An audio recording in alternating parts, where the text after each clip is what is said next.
നിങ്ങളുടെ favourite shows ഇനി ഒരിക്കലും മിസ്സാവില്ല. ഇപ്പോൾ C5 കാണും നിങ്ങളുടെ ഫേവറേറ്റ് ഷോസ് തികച്ചും സൗജന്യമായി. എന്തായാലും എന്റെ മോളായിട്ട് എനിക്ക് പേരുദോഷം കേൾപ്പിക്കില്ല എന്ന് ഉറപ്പാ. ഇന്ന് വരെ ഞാൻ പറയുന്നത് അനുസരിച്ചേ ഇവള് വളർന്നിട്ടുള്ളൂ. ഇനിയും അതിന്റെ ഗുണം ഇവക്ക് എന്നും ഉണ്ടാവും.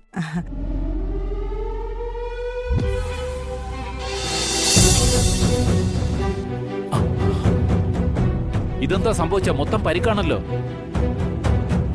അപ്പോ എന്താടാ പറ്റിയത്? മോന്റെ ദേഹത്ത് എങ്ങനെയാ സംഭവിച്ചത്? ഇവ വല്ലയിടത്തും വീണോ? അത് പിന്നെ അപ്പു ചോദിച്ചത് കേട്ടില്ലേ കുട്ടൻ എന്താ പറ്റിയെന്ന്? അത് പിന്നെ വഴിക്ക് വെച്ച് കുറച്ച് റൗഡികളായിട്ട് അടികൂടി, അങ്ങനെ പറ്റിയതാ. അടികൂടിയെന്നോ?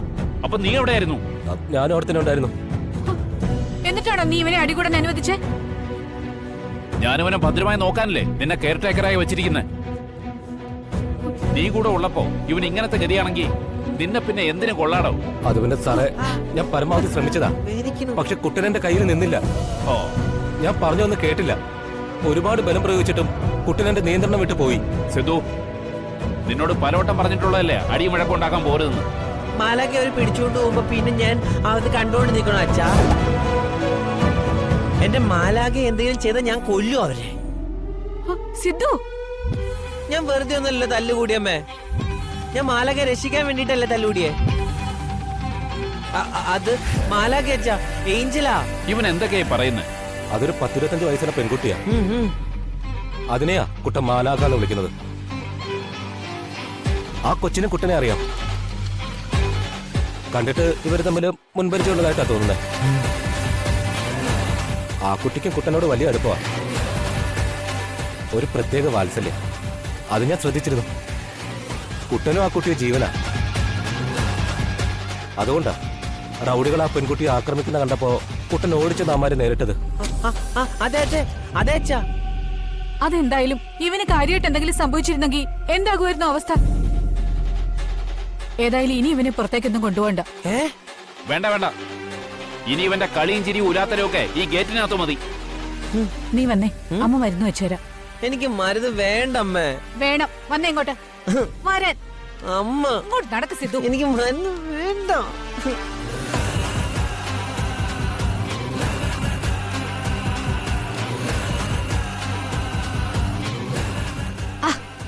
ഒന്നുമില്ല.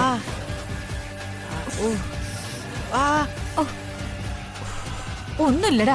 വേദനിക്കണു. മോനുട്ടെ എന്തിനാ അടിപിടിക്കൊക്കെ പോയേ? അമ്മേ, മാലാഖ അപകടത്തിൽ പെടുമ്പോ പിന്നെ ഞാൻ എന്താ ചെയ്യണ്ടേ? രക്ഷിക്കണ്ടേ? രക്ഷിക്കണം. മാലാഖയെ രക്ഷിക്കാൻ വേണ്ടിയാ കുട്ടൻ അവരുടെ തല്ലിന് പോയത്. ഒരു പെൺകുട്ടിയെ രക്ഷിക്കാൻ വേണ്ടിയിട്ടാ മോൻ ശ്രമിച്ചെന്ന് ഓർക്കുമ്പോ അമ്മയ്ക്ക് സന്തോഷമുണ്ട്. പക്ഷേ വേണ്ട മോനെ. മോനെ ഇനി ഇതുപോലൊരു അപകടത്തിലേക്ക് അയക്കാൻ അമ്മയ്ക്ക് സാധിക്കില്ല. അതുകൊണ്ട് മോൻ ഇനി പുറത്തു പോണ്ട. പറ്റില്ല അമ്മ, എനിക്ക് പുറത്തു പോണം. വേണ്ടെന്ന് പറഞ്ഞില്ലേ? ഈ മുറ്റത്തിറങ്ങാനുള്ള സ്വാതന്ത്ര്യം മാത്രമേ ഇനി നിനക്ക് അനുവദിക്കാൻ പറ്റുള്ളൂ.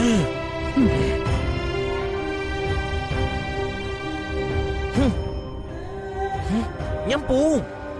ഞാൻ ഇനിയും പോവും. എന്നെ നോക്കുന്നു വേണ്ട, എന്നെ പേടിപ്പിക്കില്ലേ. ഞാൻ പോവും. പോടാ. മോനിങ്ങനെ കരയല്ലേ മോനെ? പോണം മുത്തശ്ശി, എനിക്ക് നല്ല പാർക്കിൽ കുട്ടിയല്ലേ? പോണം മുത്തശ്ശി. പോവാ. എപ്പോ? സിദ്ധു, കുട്ടാ, ദേ മോൻ പെണങ്ങണ്ടാട്ടോ. മോന് പാർക്കിലല്ലേ പോണ്ടേ? അതെ. മോനെ പാർക്കിൽ കൊണ്ടുപോവാൻ ദേ അച്ഛൻ സമ്മതിച്ചു. ശരിക്കും? ശരിക്കും സമ്മതിച്ചു. അപ്പൊ എന്നെ പാർക്കിൽ കൊണ്ടുപോവാ അമ്മ? കൊണ്ടുപോടാ.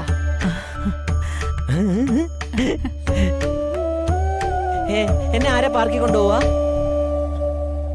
അപ്പു കൊണ്ടുപോകും. അപ്പുവിനെ കൂട്ടി വിടാല്ലേ?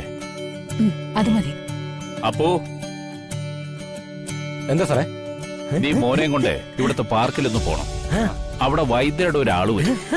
അയാൾ അവിടെ വെച്ച് മോന് മരുന്ന് കൊടുക്കും. മരുന്ന് കൊടുത്തു കഴിഞ്ഞാ പിന്നെ അധിക നേരം അവിടെ നിന്ന് കറങ്ങാതെ മോനെ തിരികെ വീട്ടിലേക്ക് കൊണ്ടുവരണം. ശരിക്കും ശ്രദ്ധിച്ചോണം. ശരി സാർ, മനസ്സിലായോ? അച്ഛൻ പാർക്കിൽ പോവാൻ സമ്മതിച്ചില്ലേ? ഇനി മോനെ ആഹാരം കഴിക്കോ? ഇരിക്കും. ഇനി കഴിക്കാം. നല്ല കുട്ടിയായിട്ട് കഴിച്ചേ. ഇതും കൂടി എടുത്ത് കഴിച്ചേ. ആ നല്ല കുട്ടിയാട്ടോ. ദാ, ആ, കുറച്ച് മതിയേ.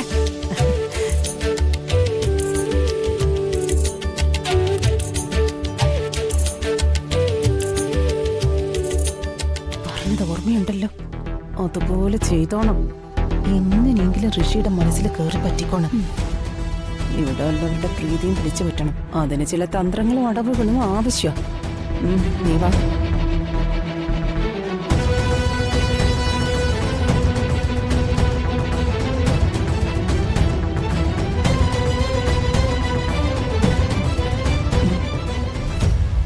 അമ്മേ,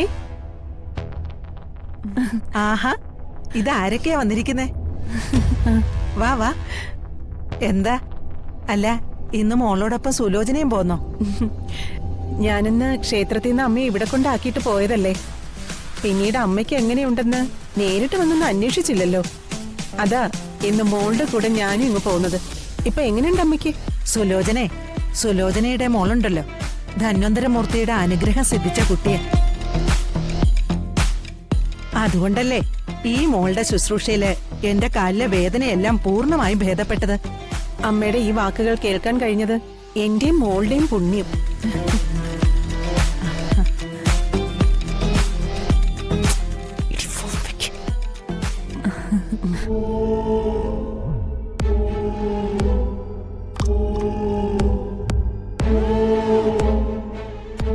സുലോചന ഇരിക്കെ, വിശേഷങ്ങളൊക്കെ ചോദിക്കട്ടെ.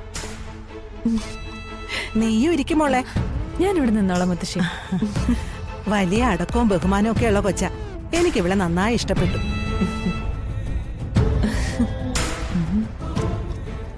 ഞാൻ അങ്ങനെയാ അവളെ വളർത്തിയിരിക്കുന്നത്. നന്നായി. നാളെ ഏതെങ്കിലും വീട്ടിലേക്ക് കെട്ടിച്ചു വിടേണ്ട പെണ്ണല്ലേ ഇവള്. അന്നേരം ഇവള് എന്തെങ്കിലും മര്യാദകേട് കാണിച്ച ആ വീട്ടുകാർ എന്നെയല്ലേ കുറ്റപ്പെടുത്തുക? വളർത്തി വലുതാക്കിയ എന്നെ. എന്തായാലും എന്റെ മോളായിട്ട് എനിക്ക് പേരുദോഷം കേൾപ്പിക്കില്ല എന്ന് ഉറപ്പാ. ഇന്ന് വരെ ഞാൻ പറയുന്നത് അനുസരിച്ചേ ഇവള് വളർന്നിട്ടുള്ളൂ. ഇനിയും അതിന്റെ ഗുണം ഇവക്ക് എന്നും ഉണ്ടാവും.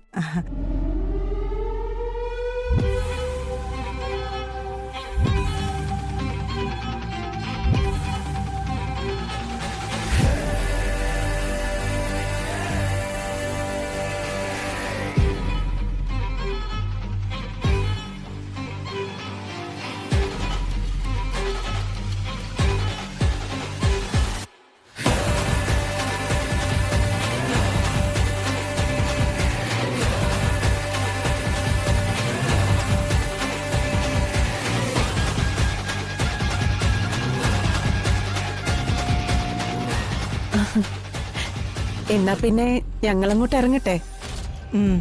എന്റെ അസുഖം ഭേദമായിന്ന് കരുതി ഇങ്ങോട്ട് ഇറങ്ങാൻ മടിക്കണ്ട. രണ്ടാള് ഇടയ്ക്കിടയ്ക്ക് ഇങ്ങോട്ട് വരണം. പിന്നെന്താ, ഞങ്ങൾ തീർച്ചയായിട്ടും വന്നിരിക്കും. മോനെ, ഞങ്ങളെന്നാ പോയിട്ട് വരാം. ശരി. ശരി അമ്മ. ശരി. വരാം.